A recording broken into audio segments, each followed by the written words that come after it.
All right, I'm going to teach you guys how to beat Annabella and Caterina in The Last Faith. This was my last final boss, and if you're like me and you chose to go against taking the throne, you will have to fight these two crazy chicks too, and they gave me some trouble, so I knew I had to do a how-to just to kind of share my strategies in order to beat this boss, and here we go. So let's start with the first phase, which is pretty basic. You're gonna see that the times and opportunities to attack this boss is when they're just kind of sitting there on the side of the screen. And then what will happen after this is that the duplicate will attack you in some way. They will either do this fire attack that goes horizontally across the screen, you'll jump over that, and then after that they usually follow with this move of fire that shoots at an angle. You're going to want to roll through this one. And then there's also this spin attack with the fire that you're going to roll through, and you should be able to clear it. And this one, it's not too difficult as far as these three fire moves, but in the second phase, they get a little bit more trickier. So I try and look at the first phase as practice. You're going to be practicing when to dodge, when to roll, the timing of the attacks that you can do, and then the timing of when to be ready for their attack. So typically I would hit them about 3 times, as you can see. As they're in the corner, I would hit 1, 2, 3, and then I would jump or roll and be ready for the next attack, as you can see here. That typically worked all of the time, especially if I had to run across and that killed another second or 2. I always had to be mindful that I don't want to go beyond 3 attacks. Sometimes I'd have to do 2 just because I didn't have enough time. The important thing is to do less rather than more, because if you're too greedy, you're going to be stuck there in animation and then you're going to get hit by their next attack. So 2 to 3 hits max, and then wait for that next attack, and so you're ready for it.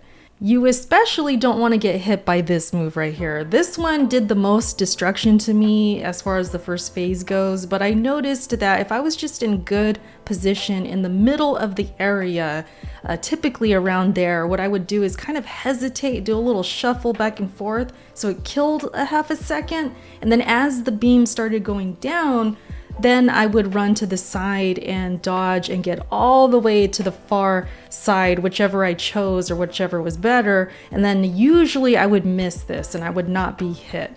In the case that you are hit, because it does happen, just do your best to get out of there and take as little damage as you can, because if you're gonna get hit, you're gonna get hit. But at least try and get out of there so you can go ahead and heal and then be ready to go on to the next move that they're going to do. Then when we get on to the second phase, like I said, it gets a little bit more trickier as far as the fire moves especially. Instead of just worrying about one of them, you kind of have to worry about 2 of them. So one will happen and then you have to get ready for the next. You have to pay attention to your surroundings. So in this case right here, you can see that they shoot the horizontal fire across the screen, but then after that, they do a diagonal attack like this. So I'm going to want to jump over the first one, get to that side where that enemy's at, and then I'm going to want to prepare for that attack to jump through it or dash or whatever I have to do. There's also the spin attack again where they hammer down their weapon here, and that you can jump over or roll through.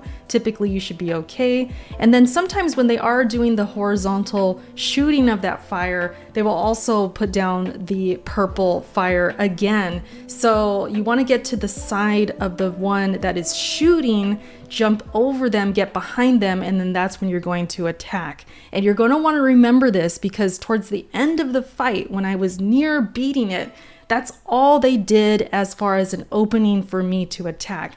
Beyond that, they just only did moves to where I couldn't really attack them in a safe position. So I would pay attention to this one, especially towards the end of the fight, because that's when you're going to want to attack and get your damage in there. They also do this scissor attack, which is kind of silly, and it's really easy to avoid. You're just going to want to double jump over, dash if you have to, and that's no big deal. You can get over that, but just make sure you get over it. You don't want to get hit by this. It's unnecessary damage, so be aware of your surroundings here. Then you have the purple attack like this, which they go across. That's pretty easy to tell when it's coming, Watch for the visual cues. And then when they do this other attack afterwards, at times where it's kind of like another spin attack, after they land on the ground, a fire flame will come out of there and you're going to want to jump over that.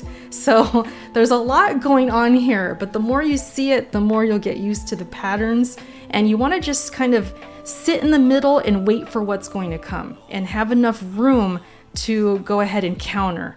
The good thing about this fight is that if you are hit, there's openings for you to heal. When they're resetting to do their next move, they disappear for a second, then they come back. That's when you're going to want to heal and kind of reset yourself. If you happen to be on fire, you can use the, I forget what they're called, but they're kind of like pellets to where you take them and then it gets rid of the fire damage. You want to have those handy because you could catch on fire. But if you're doing well and everything's going to plan, you probably don't have to worry about that. You just want to do your best to avoid all of these moves and just anticipate them once you see the visual cues and just kind of work your way through it. And it's going to take some time. So if you die a few times, don't fret, don't stress yourself out. Just think of it as a learning experience. You're seeing the patterns, you're seeing the timings, and little by little, you're going to get better and better. But hopefully this video kind of helps you.